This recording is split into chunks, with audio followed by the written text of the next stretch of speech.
لوگ حماس کے حملے کو غلط ٹھہرا رہے ہیں، لیکن اس کی حقیقت کیا ہے؟ کیا فلسطینیوں کی حق کی جو لڑائی ہے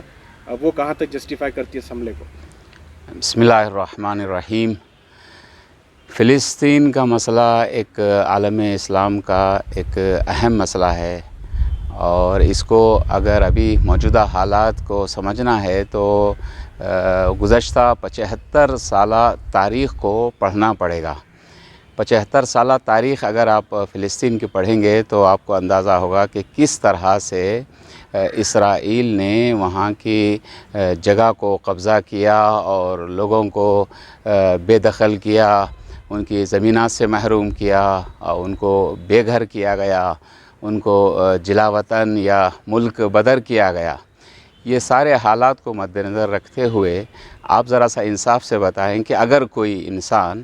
اپنی دفاع کے لیے کچھ ایکشن لیتا ہے تو کیا یہ دہشت گردی ہے؟ یہ ہرگز دہشت گردی نہیں ہو سکتی، اس لیے کہ اپنا دفاع کرنا، اپنا ڈیفنس کرنا یہ انسان کا حق ہے۔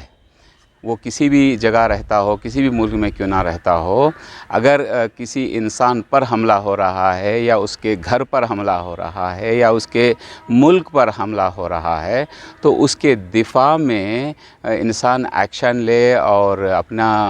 حق کا مطالبہ کرے تو اس کا یہ اپنا ذاتی حق ہے۔ تو اس تناظر سے اگر فلسطین کے مسئلے کو دیکھا جائے تو آپ دیکھیں گے کل 75 سالوں سے کتنی مرتبہ جو ہے وہ بچوں کو شہید کیا گیا، شہریوں کو دربدر کیا گیا اور گھروں پر حملے ہوئے ہیں، اور اس کے دفاع میں اگر آج فلسطینی کھڑے ہوئے ہیں اور اپنا حق مانگ رہے ہیں تو یہ مظلوم ہیں، اور ان کی حمایت کرنا ہر انسان کا ایک انسانی فریضہ ہے۔ دیکھیے گا، جہاں تک مظلومیت کی بات ہے، وہ مظلوم کسی بھی مذہب یا کسی بھی گروہ یا کسی بھی قوم و مذہب سے تعلق رکھتا ہو تو اس کا سپورٹ کرنا، اس کی حمایت کرنا ہر ایک کا انسانی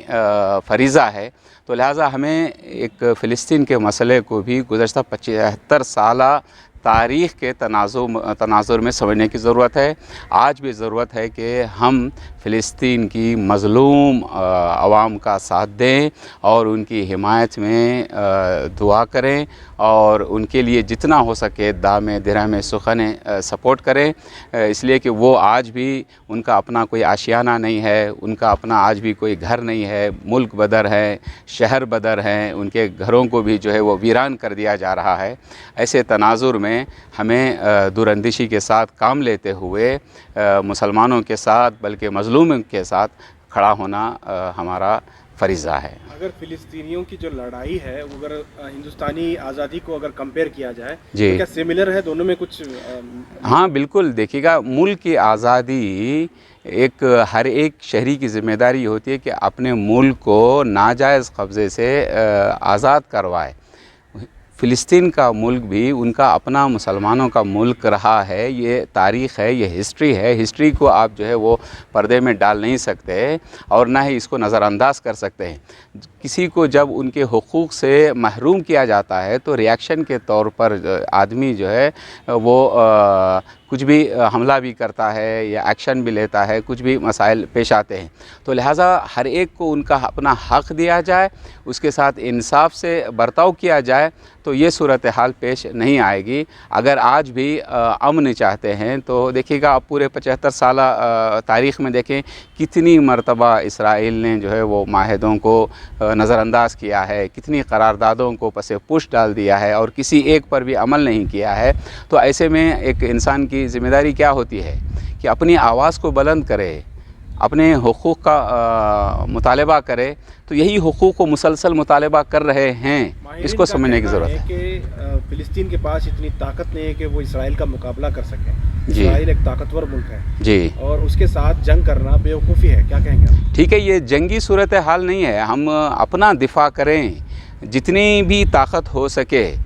دیکھیے گا UNO میں بھی اس کو مسئلے کو رکھا گیا، پیسفل طریقے سے بھی کئی اس کے بارے میں کانفرنسز ہوئی، میٹنگز ہوئی ہیں، انہیں امن کی کوشش مسلسل جاری رہی، کہیں سے کوئی نتیجہ نکلا نہیں ہے، تو انہوں نے اس طرح سے اپنی غم و غصے کا اظہار کیا ہے۔ تو یہ ان کا اپنا حق ہے کہ وہ اپنے حقوق کو پانے کے لیے اپنا جو ہے وہ راستہ اپنا سکتے ہیں۔ السلام علیکم، سید منظور رضا عابدی، شیعہ عالم دین۔ کی جو جنگ ہو رہی ہے کیا صورتحال ہے اور کس طرح سے اس کی مذمتیں ہونی چاہیے، جو ہندوستان کا جو رخ ہے وہ کس طرح ہے؟ سب سے پہلے میں یہ بتا دوں کہ دنیا کی تاریخ میں اور خصوصی طور پر ایشیا میں جو مڈل ایسٹ ہے، مشرق وسطیٰ جس کو ہم کہتے ہیں، یہاں پر یہ مسئلہ فلسطین اور اسرائیل کا قبضہ جو ہے وہ دنیا کی تاریخ میں، ایشیا کی تاریخ میں جو جیو پولیٹکس جس کو کہتے ہیں، اس حوالے سے بہت ہی گھناؤنا اس کا ایک پہلو ہے۔ تقریباً 75-76 سال سے اسرائیل کا جو غیر قانونی قبضہ فلسطین پہ رہا ہے، یہ ساری دنیا جانتی ہے۔ اب جو یہ جنگ چھڑی ہے، مجھے ساحر کا وہ شعر یاد آ رہا ہے کہ جنگ خود ہی ایک مسئلہ ہے، وہ مسئلے کا حل کیا دے گی۔ اس لحاظ سے یہ جنگ بالکل غیر ضروری تھی، مگر اس کے پیچھے پوشیدہ ایسی پوری شرارتیں ہیں، سازشیں ہیں، دنیا کو جو نظر آ رہا ہے اس کے اندر پوشیدہ بہت سا الگ معاملہ ہے۔ حماس پر جو اسرائیل کی بمباری ہو رہی ہے، اور سب سے پہلے اس لیے اس کو ورغلایا حماس نے، ورغلایا اس لحاظ سے کہ وہ مسلسل ظلم کا شکار تھے۔ تقریباً 20 لاکھ لوگوں کی آبادی ایک اوپن جیل کی طرح، جہاں دوائیاں تک بھی ان کی منظوری کے بغیر اسرائیل کے ان کو نہیں ملتی تھی۔ اب ایسی صورتحال پیدا ہو گئی ہے کہ ساری دنیا میں امن پسند لوگ جہاں بھی ہیں، جہاں بھی بس رہے ہیں، سب مذمت کر رہے ہیں اس لحاظ سے کہ آج فلسطین اور اسرائیل کو لگے ہوئے جتنے بھی ممالک ہیں، بالخصوص اسلامی ممالک ہیں، سب کو اپنے سفارتی تعلقات، ڈپلومیسی اور وہ جو تعلقات ہیں، جو اکنامک ٹائز ہیں، بزنس کے ٹائز ہیں، پولیٹیکل ٹائز ہیں، ملٹری ٹائز ہیں، وہ امپارٹنٹ ہیں۔ انہیں دینی جذبہ شاید دل میں رہا ہوگا مگر یہاں عملی طور پر نظر نہیں آیا، اور اسلامک ورلڈ نے ہمیشہ خاموشی اختیار کی، اسی لحاظ سے ان کے حوصلے بڑھتے رہے۔ آج انسانی حقوق کے بارے میں، انسانی حقوق کے تحفظ کے بارے میں، ہیومن رائٹس کے بارے میں جو بڑے بڑے ممالک ہیں، چاہے وہ برطانیہ ہو، امریکہ ہو اور فرانس رہا ہو یا جرمنی رہا ہو، ہر جگہ ہمیشہ وہ مذمت کرتے ہیں ہیومن رائٹس کے، مگر اب ماحول یہ ہے کہ اب وہ اسرائیل کی مسلسل طور پر حمایت کر رہے ہیں، تاکہ اسرائیل کا جو مقصد ہے ڈرا کر، دھمکا کر، نیست و نابود کر کے صفحہ ہستی سے حماس میں جو فلسطینی بسے ہوئے ہیں ان کو شکار بنایا جا رہا ہے۔ دراصل ایسے حقائق ہیں کہ حماس بھی خود ایک ایسا ادارہ ہے، ایک ایسی تنظیم ہے جو اسرائیل کی حمایت ہی سے وہ آگے بڑھ رہا ہے، اور جو کچھ اب یہ ہو رہا ہے یہ صرف ایک ایسا دکھاوا ہے جس میں دکھ اس بات کا ہے، ملال اس بات کا ہے کہ سارے امن پسند لوگوں کے دل مغموم اس حوالے سے بھی ہیں کہ یہاں پر انسانیت پیچھے چلی گئی ہے، سفارتکاری سامنے آ گئی ہے، اور حماس کے لوگوں پر جو ظلم ہو رہا ہے اس کے لیے حماس خود ہی ذمہ دار بتایا جا رہا ہے۔ یہ آج کا یہ مسئلہ نہیں ہے، بلکہ تقریباً 75 سال سے فلسطینیوں کو 2 حصوں میں بانٹ دیا گیا ہے، ایک ویسٹ بینک کا علاقہ ہے اور دوسرا یہ غزہ پہ جو ہو رہے ظلم ہیں۔